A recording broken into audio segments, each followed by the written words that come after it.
Edan, beredar video Panglima TNI deklarasi dukung Anies Presiden, TNI tegaskan hoax, buru kadrun halu fitnah TNI, Modiar drone. Selanjutnya kami juga melihat suasana dan situasi riuhnya masyarakat yang pada hari ini hadir di acara Jalan Sehat bersama Bapak Anies Baswedan Rashid. Kita lihat, kita pantau masyarakat datang ramai-ramai dengan motivasi dari kerelaan, motivasi dari kesantunan mereka melihat sosok Bapak Anies. Bagi relawan Anies, siapapun dia saya tidak tahu, Mbok Yao pinter sedikit aja, jangan banyak-banyak, sedikit saja.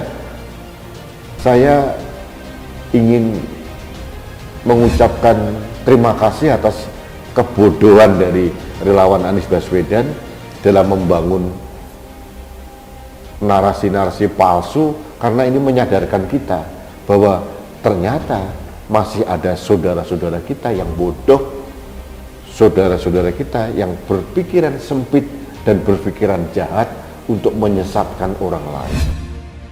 Beredar video dengan narasi ribuan TNI dipimpin Panglima TNI Laksamana Yudo Margono deklarasi mendukung Anies Baswedan sebagai Presiden 2024.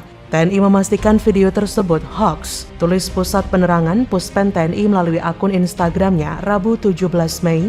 Berita viral yang dimuat MI Menara Istana berdurasi 8 menit 2 detik dengan judul dipimpin langsung Panglima Yudo Margono. Ribuan TNI resmi deklarasikan Anies Presiden 2024 adalah hoax. TNI menyatakan dengan pasti bahwa video tersebut adalah tidak benar alias hoax. Puspen TNI menyebutkan video hoax berdurasi 8 menit 2 detik tersebut mengedit video Panglima TNI dan kegiatan prajurit TNI serta kegiatan olahraga Anies Baswedan seolah-olah dalam satu acara Partai Nasdem. Padahal, lanjut Puspen TNI, kegiatan olahraga tersebut dilakukan Anies di Kopassus saat masih menjabat sebagai Gubernur Jakarta. Puspen TNI juga menyebut video itu diedit sedemikian rupa sehingga seolah-olah prajurit TNI menyampaikan dukungannya kepada Anies. Kini, video tersebut sedang diselidiki pihak TNI. Dari judul menyebutkan dipimpin langsung Panglima Yudo Margo dengan seragam loreng baret biru, emblem logo TNI AL. Seharusnya, seragam Panglima TNI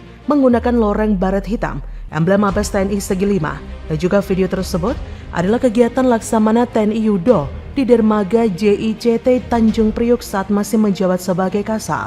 Puspen TNI juga menegaskan bahwa tidak ada Brigade 08 dalam tubuh TNI seperti yang ditunjukkan dalam video. TNI pun meminta pemilik video tersebut untuk meminta maaf dan menghapus video hoax tersebut. Puspen TNI juga berharap masyarakat juga jeli dan tidak mudah terhasut oleh video yang diunggah oleh orang yang tidak bertanggung jawab. TNI meminta warga untuk waspada terhadap hoax menjelang pemilu 2024. Maka dari itu, kalau kita tidak arif, bijak, dan cerdas menyikapi kondisi ini, maka persatuan dan kesatuan kita sebagai NKRI akan hancur berantakan.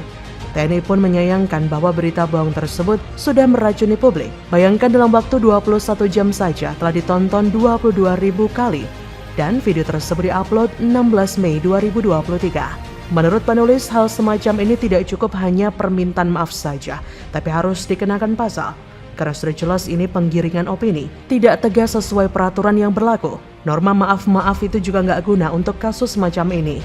Para pendukung Anies ngebet banget Anies jadi presiden, sampai harus membuat berita bohong menyangkut nama besar TNI. Kalau anak buahnya saja bisa menyebarkan hoax, wajar nggak kalau kita ragu dengan Anies? Atau jangan-jangan memang mereka ini saling bekerja sama untuk menyebarkan berita bohong di masyarakat dengan informasi-informasi hoax yang menguntungkan Anies? Sampai saat ini isu perpecahan ala penjajah David Attenborough dengan menggunakan sentimen kelompok saat ini masih efektif untuk membuat masyarakat Indonesia dibodoh-bodohi. Masih mudah dibego-begoi karena memenangkan Anies dengan cara lain rasanya mustahil. Makanya mereka pakai hoax. Artinya kita sudah melihat bagaimana menjijikkannya, berbisanya, dan kotornya pikiran Anies dan para pendukungnya. Mereka benar-benar memiliki dendam kesumat kepada Jokowi. Maka melalui pendukungnya mereka menebar hoax seolah-olah Anies didukung sepenuhnya oleh pasukan TNI. Maka dari itu saya berharap pihak kepolisian bisa menyelidiki secara langsung siapa sebenarnya pemilik akun YouTube Menara Istana yang menyebarkan berita bohong tersebut. supaya tidak menimbulkan kegaduhan di masyarakat dan kesenjangan sosial. Bagaimana menurut Anda?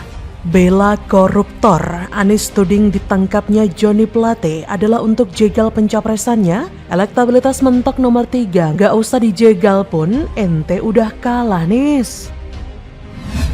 Kita berdiskusi, saya menyaksikan dari dekat pribadi-pribadi yang tak bergeming, pribadi-pribadi yang memilih untuk teguh dalam sikap, memilih untuk menghadapi ini semua, cobaan, tantangan yang muncul atas konsekuensi keputusan-keputusan dengan keyakinan bahwa Tuhan Allah SWT akan berpihak kepada kebenaran. Sebenarnya pertanyaan Anda bisa ke awal, yang pengaruh pasti ada.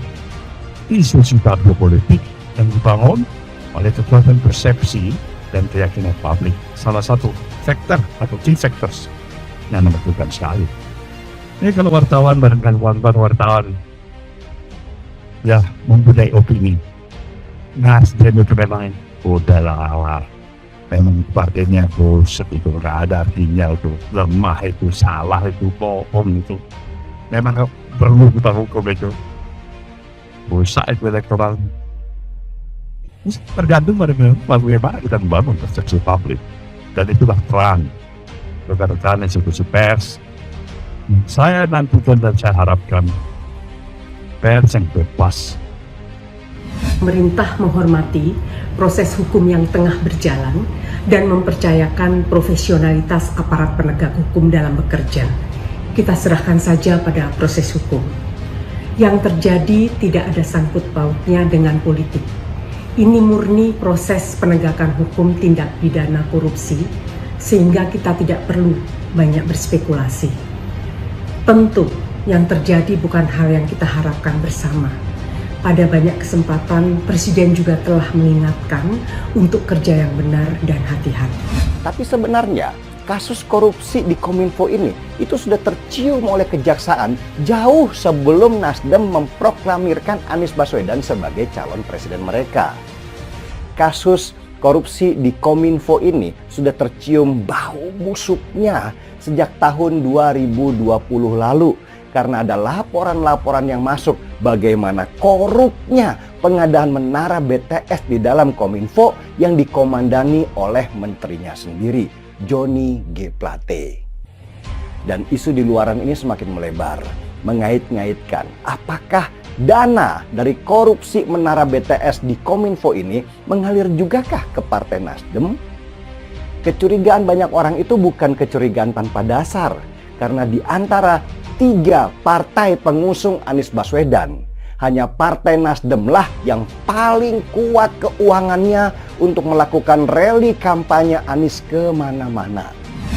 Bakal Capres Anies Baswedan berharap penetapan tersangka Sekretaris Jenderal Partai Nasdem, Joni G. Plate, bukan untuk menjegal dirinya maju di Pilpres 2024. Anies pun seolah tak ingin berprasangka buruk.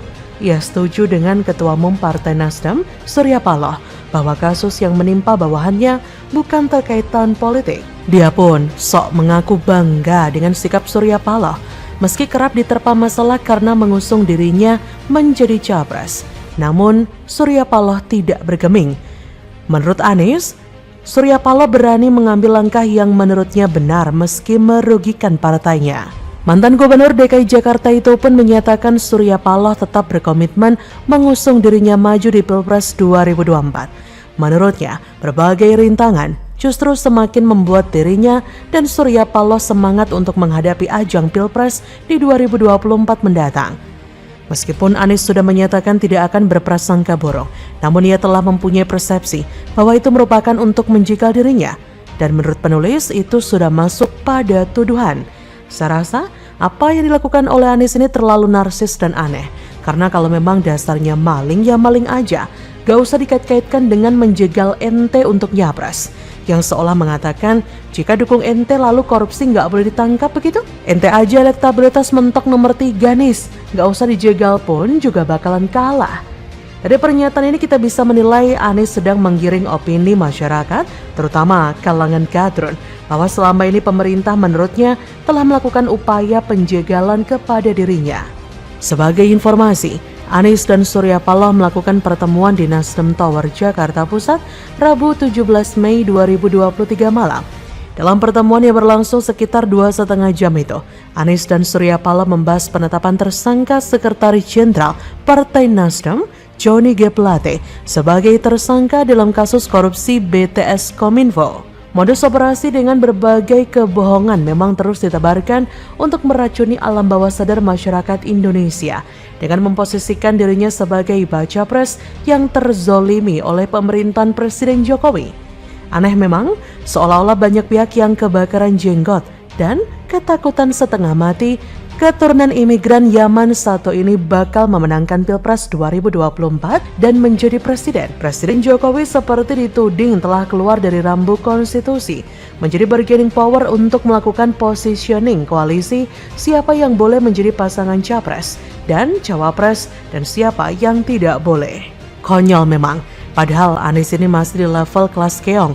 Ibaratnya kencing masih belum lurus dalam persoalan dinamika politik, kok bisa-bisanya Anies menuding pemerintahan Presiden Jokowi berusaha mati-matian menjegalnya. Apa hebatnya si Anies? Lebih banget. Elektabilitas saja mentok nomor 3. Namun mereka semua termasuk Anies sengaja untuk menciptakan berbagai masalah baru untuk mendiskreditkan pemerintah guna mendongkrak elektabilitasnya agar bisa menang jadi presiden. Begitulah ciri-ciri pecundang politik. Coba bayangkan apa jadinya Pilpres 2024 dengan berbagai kebohongan dan sandiwara yang kerap ditebarkan oleh para gerombolan Brekele itu. Padahal pencalonan Anies sebagai baca pres yang diusung Surya Paloh adalah sejarah blunder terbesar bagi NKRI. Mayoritas rakyat Indonesia jadinya gagal paham. Kok bisa-bisanya Surya Paloh sebegitu nafsunya mengusung manusia miskin prestasi satu ini untuk jadi capres dengan membabi buta? Kalau saya sih sudah gak heran lagi. Surya Paloh dan Anies pada hakikatnya sama-sama punya ambisi yang overdosis, seperti siput yang merindukan Mars. Surya Paloh telah dengan sengaja mengobok-ngobok dan mengadu domba NKRI dengan mencalonkan capres boneka modal poster editan, media RP dan buzzer RP berbayar demi kepentingan elektabilitas partai gurem miliknya itu. Gak perlu dijegal pun, capres semacam Anies ini bakal tumbang terkapar tidak berdaya karena miskin prestasi dan mudah dikendalikan oligarki. JK, Surya Paloh dan para komplotannya. Bagaimana menurut Anda?